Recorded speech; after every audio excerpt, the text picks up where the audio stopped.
वहीद साहब, अब ये फरमाइएगा कि ज़ाहिर है कि इस वक्त तो एक बड़ी तबाही मची हुई है, सूरत हाल क्या देखी जा रही है? जो तरसील है सब्जियों की, फलों की, ग़िज़ाई अजनास की, अंदरून सिंध से, अंदरून पंजाब से, जो उनके खेत हैं वहाँ से, क्या इस वक्त हम सोचें कि नज़र आ रहा है मामला इस वक्त वहीद साहब?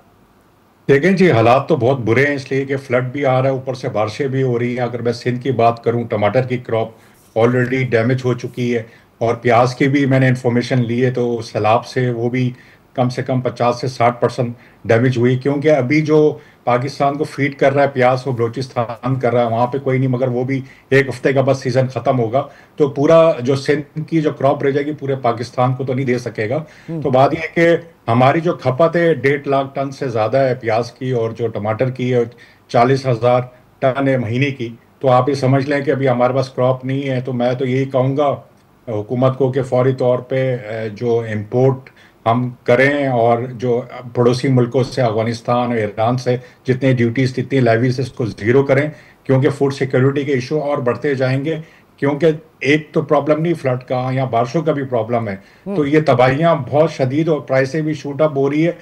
और दूसरी मैं बात ज़रूर यहाँ करूँगा कि जो चीज़ें शॉर्टेज भी नहीं, जिस तरह मैं आलू की बात करूँगा, अप्रैल में सब कोल्ड स्टोरेज में चला गया।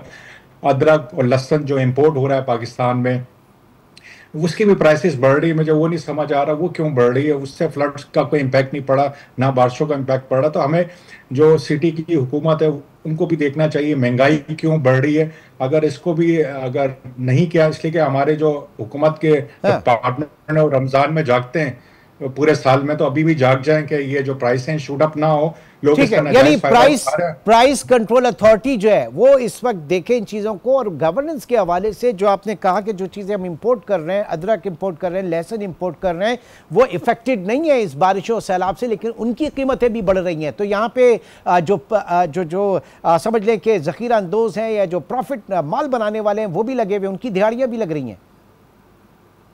जी हाँ, बिल्कुल। बात यह कि हमें इन चीज़ों को देखना पड़ेगा। बात यह है कि हम सैलाब की बात कर रहे हैं, बारिशों की बात कर रहे हैं। थोड़ा सा मैं इसको ले जाऊँ 2014, जो 2015 में एफओ की और वर्ल्ड बैंक की रिपोर्ट आ चुकी है इसके अंदर, कि कुछ मुल्क में जो ग्लोबल वार्मिंग और क्लाइमेट चेंज हो रहा है उसका इम्पैक्ट क्या पड़ेगा। पाकिस्तान 5वें नंबर पे। कहते हैं अगर 2 डिग्री वार्मर हो जाए तो आपका 50% डिक्लाइन होगा। या आपकी, अगर आप पीछे चल जाएं बारिशों फ्लड से पहले, तो हमारे यहाँ तो 3-4 सालों से जो डिग्री भी बढ़ता जा रहा है उसका भी इम्पैक्ट आ रहा है। फिर फ्लड भी आ रहा है, फिर बारिशें भी हो रही हैं, और पानी अरबों रुपए का जो है वो जाए। और मेरा ये कहना है कि टेक्नोलॉजी इतनी आ गई है, हम लोगों ने, हमें तो फोरकास्ट ही नहीं है हमारे पास वेदर की। दुनिया के अंदर 1-1, 2-2 महीने पहले लिया जाता है क्या हो रहा है। हम लोग इंतजार करते हैं कि फ्लड आ जाए, बारिश आ जाए, फिर हम तो ये कहते हैं जी कल क्या होने वाला है। ओ भाई, कल की कौन बात कर रहा है। आप यूरोप या किसी मुल्क की बात करूं तो आपको 1-2 महीने पहले आगे का बता देते हैं ये होने वाला है, लोग उसी से प्लानिंग करते हैं।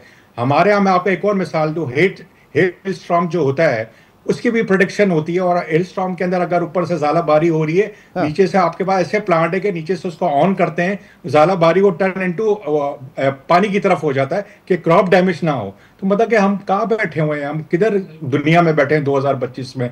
हम फ्लड को रो रहे हैं कि इंडिया ने खोल दिया पानी।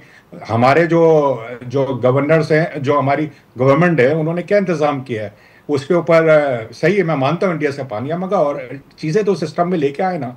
जब हमारे पास पड़ती है, हमारा नहीं, मुल्क वो जो है डॉग टेक्निकली तो बेसिस ये पे कहा जा चलता रहा है, जितने भी जो जो है। वाटर मैनेजमेंट एक्सपर्ट है वो ये कह रहे हैं कि अभी जारियत नहीं है, ये अभी जहालत है कि आप अपनी कोताहियां जो है वो दूसरों के सर डालें। और इंडस वाटर ट्रीटी जो है वो ये कहती है उसमें कि जब आप अपने डैम्स भरने के बाद जो एडिशनल पानी होगा, जाहिर है कि वो डैम्स को बचाना है, तो वो अगर पाकिस्तान भी होता तो पाकिस्तान भी वही करता। तो ये जितने भी एक्सपर्ट, वाटर मैनेजमेंट एक्सपर्ट आ रहे हैं वो यही एक बात कर रहे हैं। मजीद वहीद साहब, ये मैं जानना चाहूँगा कि इस वक्त तो हमें लाले पड़ गए हैं हमारे डोमेस्टिक कंजम्पशन के, एक्सपोर्ट तो फिर हम भूल जाएं हमारी फ्रूट्स एंड वेजिटेबल्स की। जी जी बिल्कुल। ये एक्सपोर्ट कहाँ से होगी? देखें, एक्सपोर्ट जब होती है जब आपके वो बम्पर क्रॉप होती नहीं, है, आगे चल के जो स्पाइरल इफेक्ट होगा इसका। नहीं, देखें, कम से कम हमारी एक्सपोर्ट जो थी 2000 24 और 25 की $750 मिलियन की। मुझे लग रहा है आने जो अगले साल आएगा कम से कम 200 से $250 मिलियन की। अभी तो कुछ कह नहीं सकते, अभी तो सैलाब फ्लड चल ही रहे हैं, इसलिए कि किनों की क्रॉप खड़ी हुई है, वहां भी डैमेज होगा। तो वो ये तो सब चीजें हैं। उसके बाद आपका अनियंस डैमेज हो गया, प्याज आपका पूरा डैमेज हो गया। ये हमारी एक्सपोर्ट, हाँ आलू पड़ा हुआ है कोल्ड स्टोरेज में। फिर जिस तरह आपने अदरक लहसुन की बात की है, आलू कोल्ड स्टोरेज में पड़ा हुआ है, ये नहीं कि वो भी महंगा होना शुरू हो जाए। तो ये नाजायज फायदा क्या होता है, मंडियों में रेट महंगा नहीं होता, जो रिटेलर्स है ना वो महंगा बेचते हैं। कहते हैं जी पीछे से फ्लड आया तो इसकी वजह से हर चीज महंगाई हुई है। कंज्यूमर, यानी यहाँ पर गवर्नेंस, यहाँ पर इफेक्टिव गवर्नेंस जो है वो उसका बनता है। मैं ये समझता हूँ कि 2025 का साल जो एंड अभी जो आने वाला आपका अक्टूबर होगा, वो महंगाई का, एक तो फ्लड है ना, तो महंगाई का भी फ्लड आएगा और 2026 तक भी रहेगा, जब तक पानी बारिशें खत्म नहीं होगी। और मैं यही कहूंगा जब पानी खत्म हो फौरी तौर पे किसानों को खड़ा करें, इसलिए कि हमारी बैकबोन है एग्रीकल्चर। ठीक है, उनको इंसेंटिवाइज करें ताकि अगली फसलों की तरफ जाए।